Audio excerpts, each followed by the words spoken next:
Hi, I'm Ryan Szymanski, curator for Battleship New Jersey Museum and Memorial.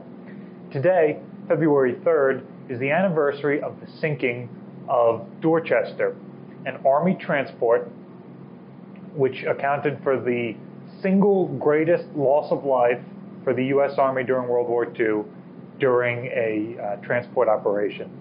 It was also the incident that led to the immortalization of the Four Chaplains.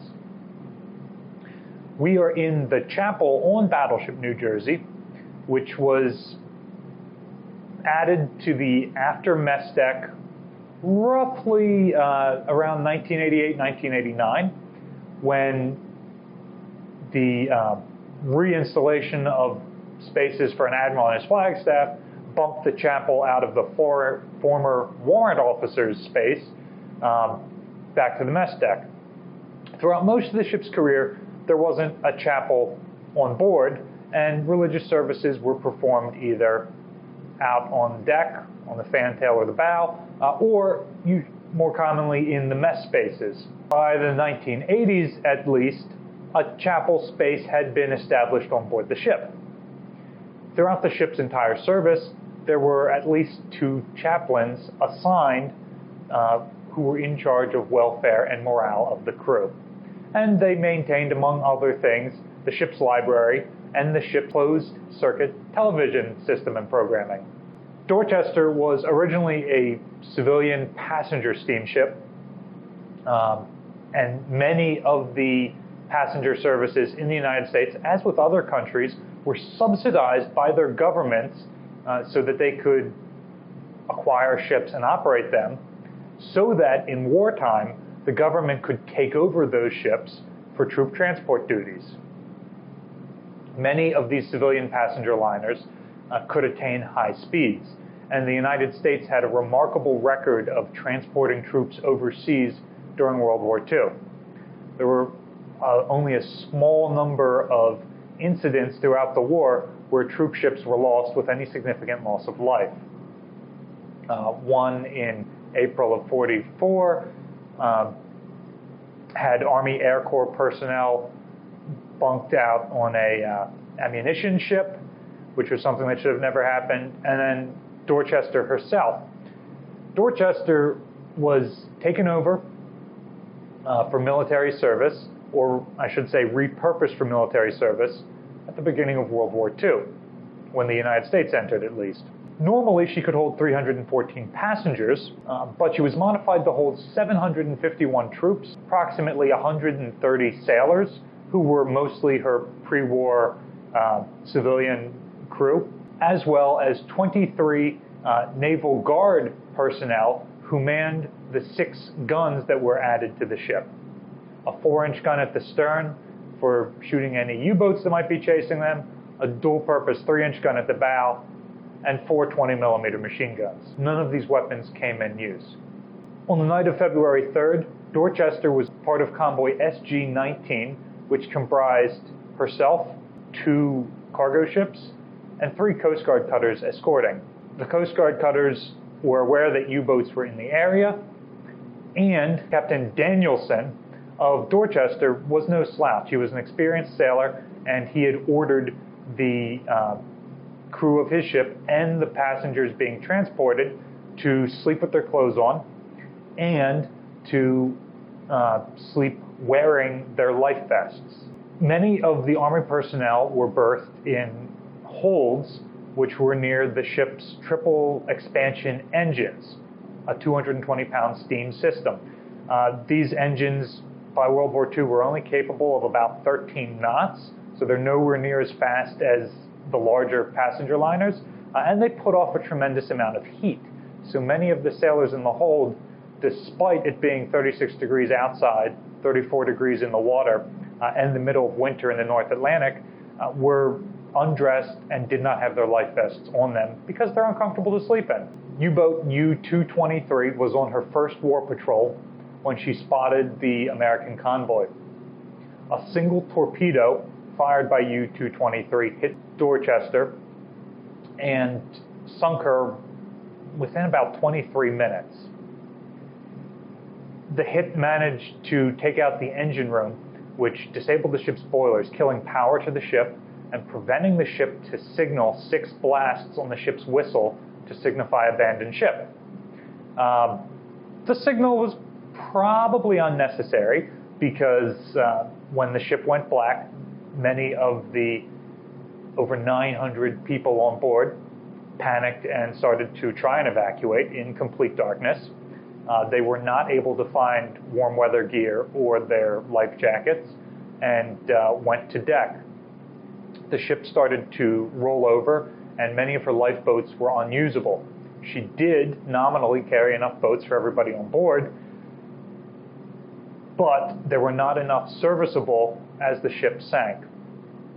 Some of the ones that were serviceable were overloaded with people and sunk anyway.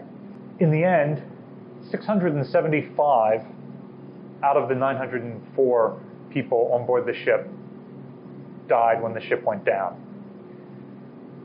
This was largely due to exposure. The bulk of the people lost went into the water. Even if they had flotation devices, it was too cold for them to survive long. As the 3 Coast Guard cutters attempted to rescue survivors, they found that the survivors were too frozen stiff to be able to grasp lifelines and climb up onto the cutter's decks.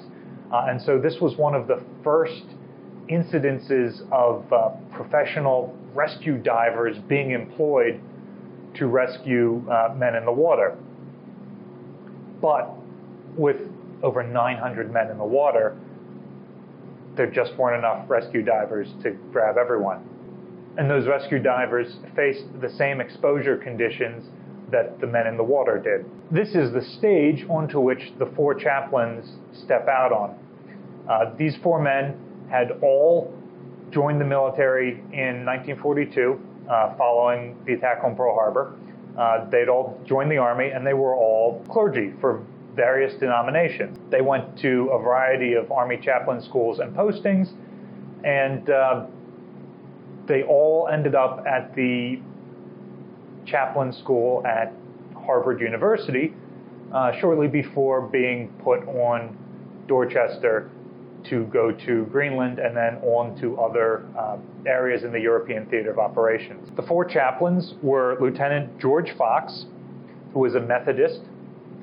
He had lied about his age to enlist in the Army in World War I and earned the Purple Heart, the Silver Star, and the French Croix de Guerre. When World War II started, he again joined the military, this time as a lieutenant and a chaplain. Lieutenant Alexander Good, PhD, was a rabbi. He had tried to join the Navy in January of 1941 as a chaplain and had been turned down, but following the attack on Pearl Harbor, he joined the Army Chaplain Corps. Lieutenant Clark Poling was a Reformed Church in America reverend. His father had been a World War I chaplain, and he had been considering military service, and he had considered going into the Army as a regular infantryman, and his father convinced him that serving as a chaplain required just as much heroism and put your life in just as much danger. His father was entirely correct. Lieutenant John Washington was a Catholic priest whose parish was in Elizabeth, New Jersey, where Admiral William Halsey was from. The reason we remember the 4 chaplains today is because of their leadership as officers and because of their love for their fellow human beings. Not something normal in a war zone.